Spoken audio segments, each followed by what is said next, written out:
Hi, my name is Peter Moe and I'm from Tourism Ireland's Nordic office in Copenhagen. Today we will be talking about Belfast's most celebrated claim to fame, the Titanic. We have the perfect person with us here today to enlighten us on this, Scott Shaw, from the Visitor Experience crew at Titanic Belfast. Now, Scott, you're very welcome to our show today. We all know what the fate of Titanic became, but Scott, what did the construction of the Titanic mean for Belfast?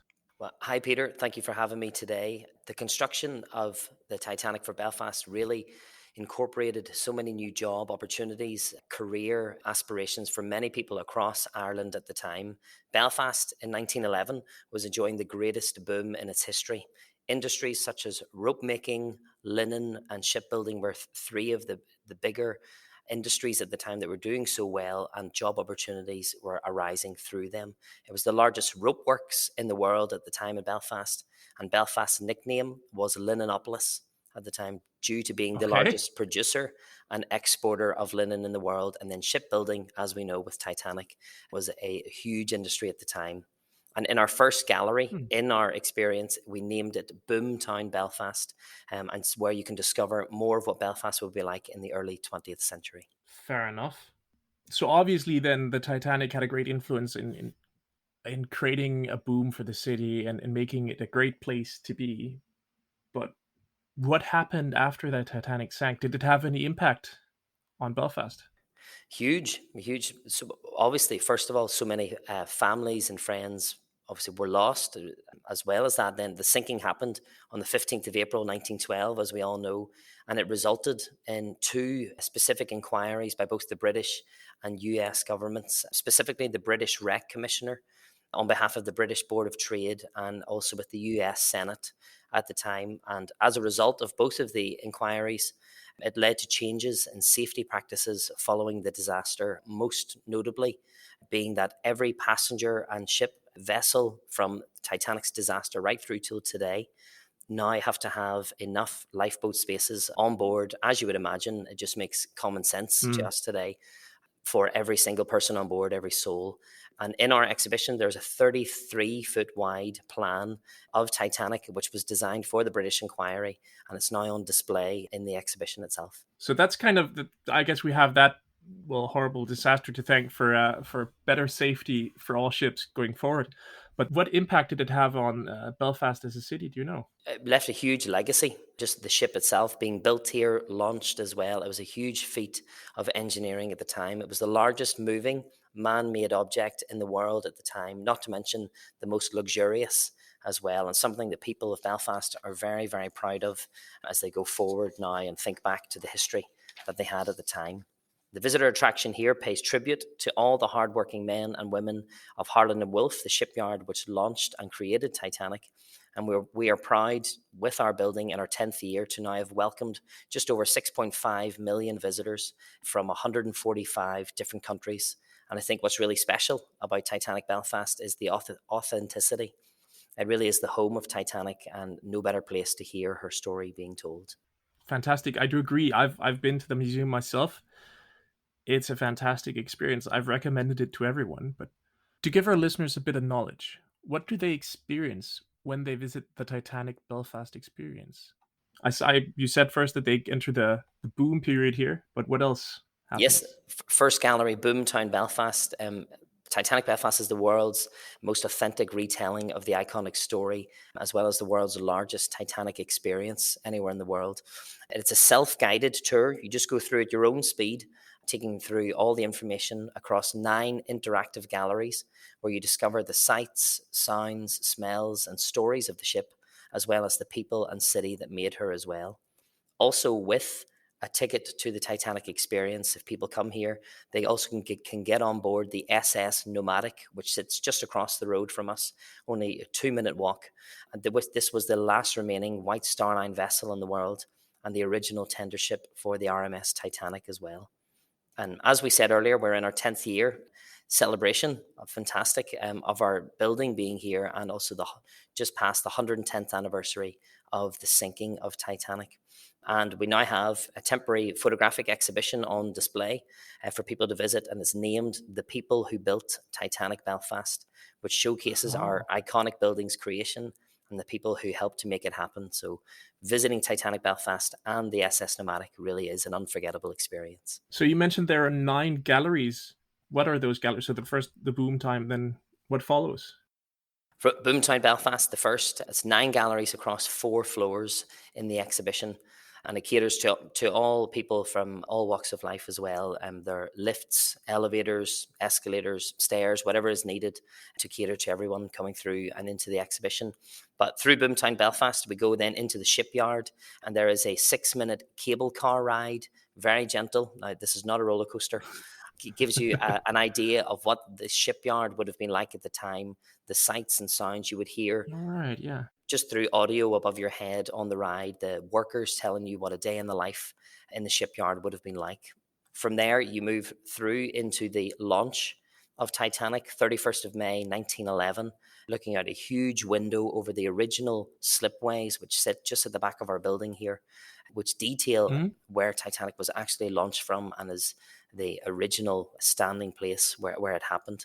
From there into the interior of Titanic, the fit out, as well as looking at the cabins, what the inside of the ship looked like as well, into the maiden voyage, looking at each of the ports that Titanic stopped at, and from there then into the sinking, detailing obviously what happened, Morse code messages, taking you through sort of the last minutes and hours of Titanic going down, as well as the aftermath and how the portrayal of the media from books to movies, music has taken us through probably into modern times, into how we maybe think of the story of Titanic. A lot of people don't know it was a real story, but it was a real ship that was built. And obviously, it is many people survived, many others didn't. And we're trying to respectfully tell the story for everyone as well. That sounds like a very it's well, I don't need to say it sounds like it is a very encompassing experience. You really feel that you've like the whole journey of seeing how it was built, how all of that happened, what went into it, and then the tragic stories from when it sank, the messages that, as you mentioned, and then seeing the aftermath at the bottom of the ocean. We have just photographic footage or video footage, excuse me, of it was a I'm trying to remember the name of it now. In wreckage, just from remotely operated vehicles that went down Yeah. to look at the wreck a few years ago. So we actually have real footage of the wreck itself Mm, and how it sits 2.5 miles below the sea surface is how far Titanic's wreck sits currently. yeah. And we have that on display just to give people a real sense of what it actually looks like today. Yeah, I have to say, that really stuck with me, that film. Actually, yeah. So you mentioned the SS Nomadic, but what other traces of Titanic's impact can you experience in Belfast? Titanic's impact as well. Well, in Belfast city centre, there at our city hall, there is a Titanic memorial there as well to Hmm. those that helped build the ship, but as well as that perished and died. The memorial at the city in the city centre of Belfast. But again, just to reiterate, as we said earlier, about Titanic just leaving a huge legacy just on the city as a whole, huge feat of engineering, being the largest ship in the world at the time, people are so proud. From then, there were 100,000, the estimates are 100,000 spectators came to watch Titanic being launched initially from the Wow. slipways just at the back of our building where we are today. And it's something that has carried on through the generations that we obviously are speaking today about this most famous ship and so many other nationalities. As we said, just over 145 nationalities have visited us before. And as a result, everyone has a piece and an opinion of Titanic as the years go on, and it's something that we're very proud of here at Titanic Belfast to really just inspire and enlighten those around us to the story and how it happened. And the hotel today, less than a stone's throw, directly beside us. It was opened in 2017 as a luxury boutique hotel.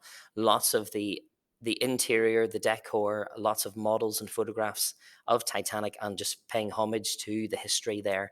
And they were part of the hotel, used to be the headquarters for Harland and Wolff in Titanic's day, as well as the original drawing offices where they drew the plans All for right. Titanic all from scratch, all by hand, which then was done in the drawing offices in the hotel, transferred across by the tracers onto starched linen, again, the linen trade that was doing so well at the time, and then towards the construction.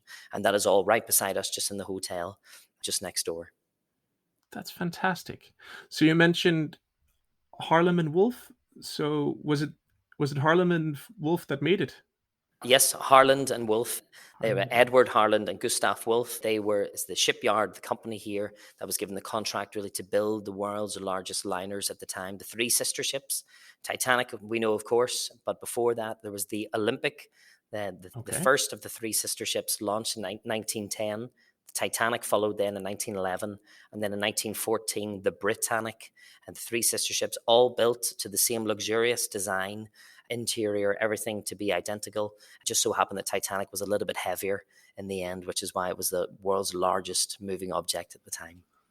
Okay, so I mean, although the Titanic sank and it obviously had an impact, Harlem and Wolff continued to build ships. Yes, built ships. Okay. When they started, the first ship they built was in 1859, called the Venetian #1. And on in our building itself, we have. I'm looking at it right now, actually, just across from me.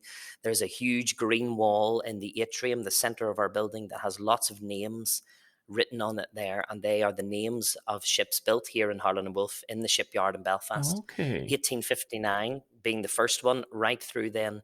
For our building, we stopped at number 401, which is Titanic's hull or yard number.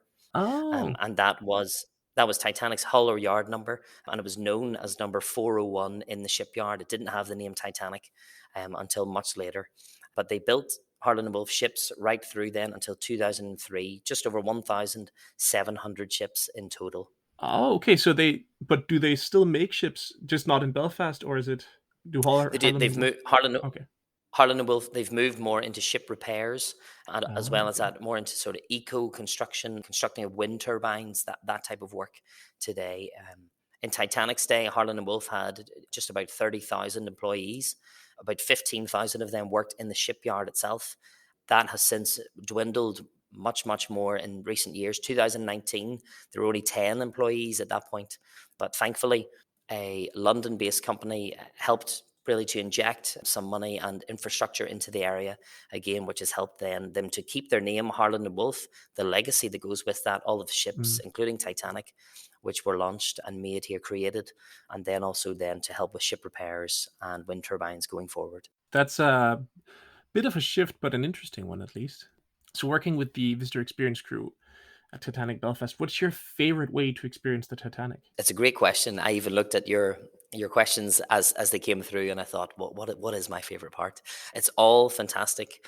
Personally, I love just working with people. That is my passion. My love is just working Mm. with a great team across all the different departments inside the exhibition. Everyone gels so well together, and as well as that, just meeting people from different countries every day, from different backgrounds and cultures, and asking what brings you here, what's your interest in Titanic, how can I try to give you a little bit more information than maybe you arrived with, that you'll leave with just having had a better experience. So for me, very much the people. That's my love of working here. I mean, then it definitely sounds like people should go on one of your tours then, because that sounds like it'll heighten their experience a bit. Well, I wouldn't say no. You're always very welcome. Actually, apropos of that, what tours do you offer at the Titanic? We have two specific tours. The first we call the Titanic Experience. That is the Hmm. indoor exhibition taking you through the 9 galleries. As well as that, that also includes access, as we said, onto the SS Nomadic, the ship just across the street, the original tender ship for Titanic.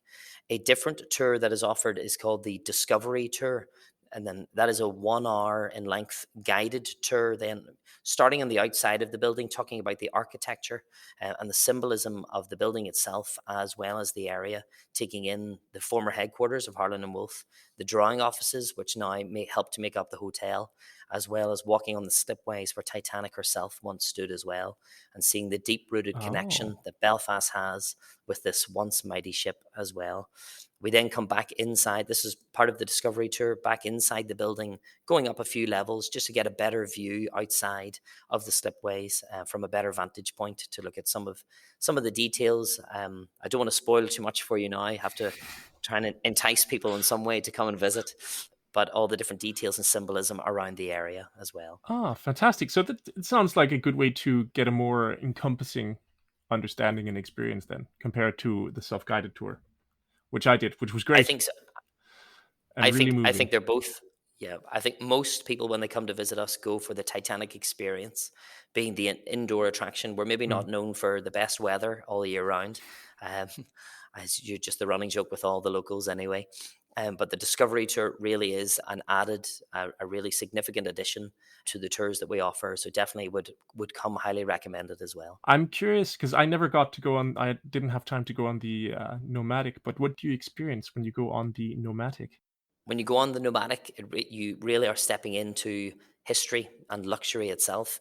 The SS Nomadic was built right beside the Titanic in 1911 and launched here again by Harland and Wolff. It has lived most of its life in France at the time. It has the French flag, which flies from the back of the ship. And the reason for Hmm. that is because the SS Nomadic was positioned in Cherbourg in the north of France. And it was there that Titanic was actually too big for the port in Cherbourg. They couldn't come right in. So they then had to use tender ships to taxi or ferry people from the port onto the Titanic itself. The Nomadic being one of two, it brought the first and second class passengers on board. And then the SS Traffic brought third class passengers on board as well. So when you're on board the Nomadic, it really gives you an idea. It has been totally restored to what it would have been like in 1911, the interior, just to give Oh, you an cool. idea of each of the decks, two outdoors and two inside as well, taking you through each of the decks of the Nomadic, as well as just the history of what it has done since Titanic's day. It was a sushi bar at one point on the Seine River outside the Eiffel Tower in Paris, and even the lower decks were a nightclub at one point just a few decades ago. So how times have Quite the changed. history. Yeah. Well, very, very varied history, but it's now back. It came back to Belfast in 2006 and it opened to the public in 2013, really as a combo ticket with our building, which opened in 2012, which now are offered together. Sounds like a good combo offer then. I love that you can go in and Absolutely. experience because I remember in the museum you see what the interior of the Titanic looked like in the recreations. But I like that you can go into the Nomadic then and see something a bit more tangible, if you like, because I'm assuming Yep. you can go all the way in and experience everything. Tangible is a good word. You go right in, and it's as close as you will get to standing on the Titanic and in the Mm. Titanic itself. It was built to the same luxurious design inside. They knew, oh, Titanic is too big for the port in Cherbourg, so let's build and start the passenger's luxurious journey on this smaller vessel, the Nomadic. For about 45 minutes, they were on the ship itself and then transferred across onto the Titanic. So that was the start of their luxurious journey. I'm really sad I missed that when I was there. I just didn't have time to run. Yeah, I'll have to go Peter, in and you see have the to Nomadic. absolutely, you have to come back. Well, I always try to. Are there any Irish words or sayings that you might want to share? Specifically, any around shipcraft or sailing, possibly. I think we could spend all day talking about different Irish words and slang that is used here, but one in particular that comes to mind is a phrase of encouragement, and it's "keep her lit." Keep her lit. Keep Okay. her lit. Which Mm. one theory is that it stems from when the ship's stokers, whose duty it was to keep the furnace lit inside the ship, so that it was constantly ever ready. So shoveling coal to keep her lit was a very demanding job, and that was just to keep the ship lit as much as they could at the time. So keep her lit, coming from the ship industry. Okay. Actually, I haven't. Yeah. So you mentioned keeping her lit, like keep her lit. Do you know how long it took to turn on the Titanic? Because I know that old ships tend to be better. It's better that they are always, well, as you say, lit, because it will take days to get them lit. Some of them was that the same for Titanic? Yes, very much so. And being the largest ship in the world at the time, obviously they really needed to keep her lit, to keep the furnaces burning, keep the fire and coal, shoveling it through. Just exactly what you've said with other ships as well. Very much takes a lot of time to keep them lit and keep them moving. Yeah, because it's not what you would think of as a like when you think of a normal car, you just well now you just go in and press start. Fair enough. But a ship is a different matter. You always needed, like, especially the big ones, you needed to keep them lit. You needed to keep the fires running because they couldn't just die out. Then it would take days to warm up everything and warm the engines. Correct, correct. That's that's a good expression. That's a good thing to learn. Yeah. So So and yeah, just a phrase of encouragement as well. So you'll find that locals would just say, "Keep her lit," just like, keep going, keep pushing forward, just to encourage. and that's something you'll hear in Belfast or in just in general. Probably Belfast, but in general as well, you'll find people will say it all over. Okay, It's hopefully when they're encouraging you. fair enough. And finally, how can our listeners get in contact to find out more about what you have on offer? Best place to look is online. Very much our website, titanicbelfast.com, is where you'll find out more about our tickets, where you can book them, and information on the different tours that are available. If I haven't described it in enough detail, the website will definitely give you in much more detail, and you make a more informed decision.